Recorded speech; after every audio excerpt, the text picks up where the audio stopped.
Morning, everyone. Today's July 23rd, 2021, and I'm in my home garden, and I just wanted to show you guys around. There's a few good things to be seen.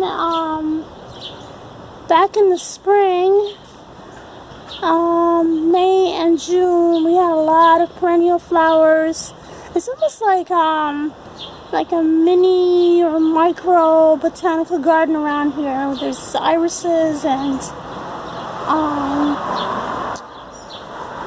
roses, kinds of interesting little things. She's my landlady. She's into lilies. I guess she had the English garden style is what she calls it. Whatever. I moved in and she bought another house. She's living in another location. So anyway, I come in and I have more of a French garden style. So French garden just basically means that you're planting a lot of flowers along with your vegetable garden. So it's kind of more looking like flowers with a few vegetables intermixed here and there. So, but as it is now, there's almost nothing flowering except for the few annuals that I brought in. So anyway, let me show you around. So over here I have this beautiful jasmine plant, which today it's got tons of flowers on it and a lot more to come. And these things are so fragrant. They are just absolutely beautiful with the perfume that they're emanating. And this is a gardenia plant. They kind of bloom intermittently. Right now it's got this one here, and that flower is also very fragrant, but it's not as fragrant as the jasmine. You have to stick your nose up to it. I suspect that if I had a whole lot more gardenias, that it would be almost as perfumey as that jasmine over there. And over here I have some of my house plants. I have succulents. This thing here, I'm not really sure what, I think it's an aeonium. It was given to me by a lady in California through a plant swap. And when I got it, it was just green. And then I had it actually last year in the house, and it wasn't doing much of anything. And then this year I decided to put it outside, and it started to turn pink, and then now it's turning like this kind of intense red, which is really lovely, and I'm super enjoying it. So you get all these little things going on. This is my peanut cactus, which is getting some flowers soon. Anyway, cactuses, succulents. I got some Mexican oregano down there from another friend. More gardenia. We got this nice little arrangement that I put together recently. This is a type of sweet potato, actually. And you know, the new buds, the new growth comes out pink, which is spectacular. And then you have this like kind of grayish green mature leaf, which is also lovely. And then I have these salvia. This is kind of hummingbird. I kind of was inspired to make something of a hummingbird attractant type mixture of flowers. So there's some petunias back here. These are vincas and lantana. I think lantana is also good for hummingbirds. Definitely the salvia. So you know, when those are in full bloom, they're gonna be something for a hummingbird maybe to have a little feast. And then over here I have corn. This is Oh my goodness, what is it? It's a blue corn. Oh boy, I can't remember the variety, but Black Hopi. So I put them in these containers. This is not one box. These are four boxes here, 4 containers. And there's also some basil growing underneath.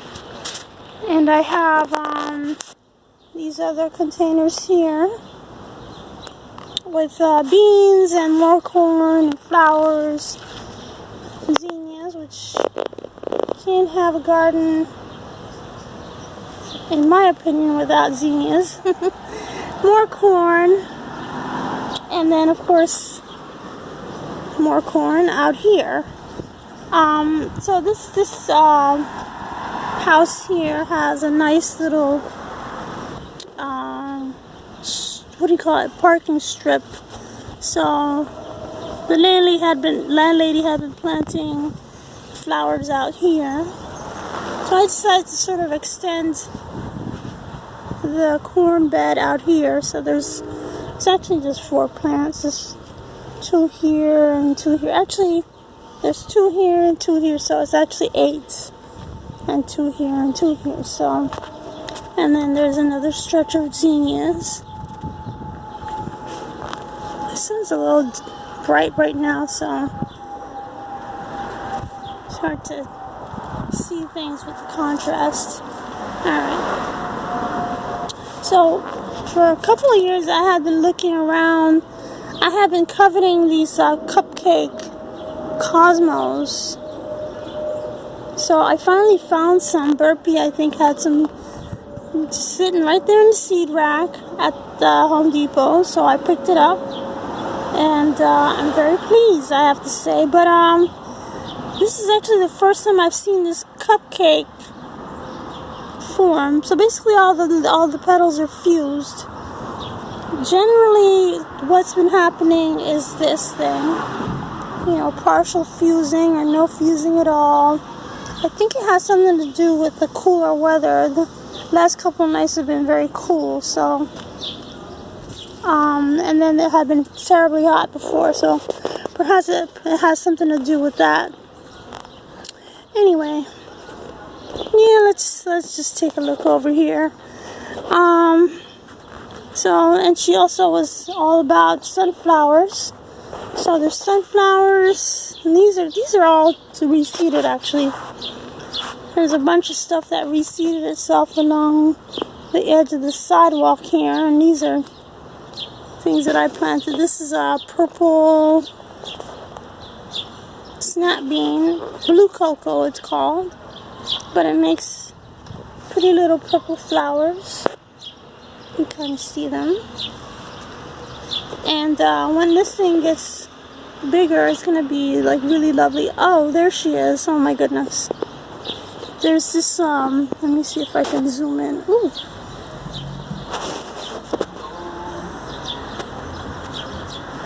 Cicada killer, that's what she is.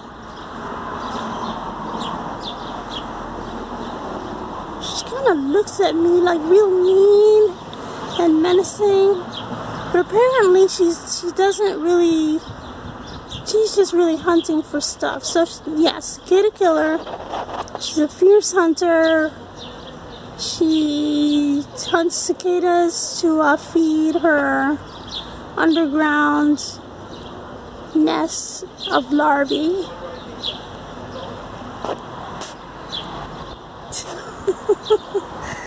Anyway, let me stop.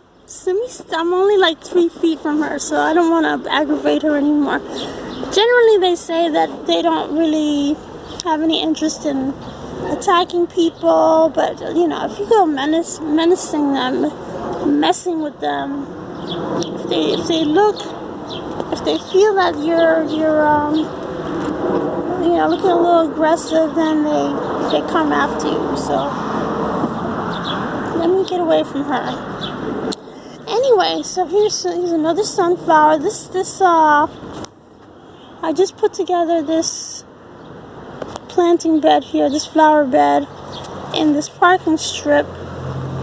And I got some zinnias, and these zinnias actually came in wild because apparently she had a bunch of zinnias last year and they just kind of reseeded themselves.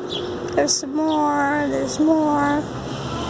I brought in this salvia, so more hummingbird excitement.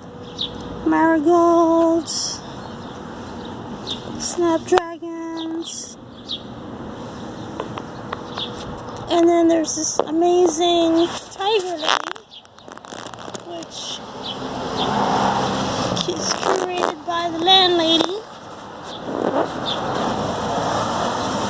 She, like I said, she likes lilies. She's got all kinds of different varieties of lilies, and this one is like a late blooming one. And let me show you the pride of the garden. There's some more petunias. This thing, my window is right above this thing, and I can smell it 2 stories high in the middle of the night when I'm sitting at my computer desk. So this is my landlady's pride. This is a Casablanca lily, which is fragrant and lovely white, giant. Let me show you my hand. Giant flower. And there used to be some clematis here. Well, it still is, it's just not in bloom. I'm just showing you some of what was going on. I have some milkweed over here that I had been carrying around with me for a few years. I had this in a container from the time I lived at the other house, the original house. And then I moved, I took this thing in a container, still didn't know where to put it. And this year, I have this nice parking strip, so I put it down, milkweed, so that monarchs can enjoy feasting and having a good ride on their way to Mexico. So I'm going to pause this for a minute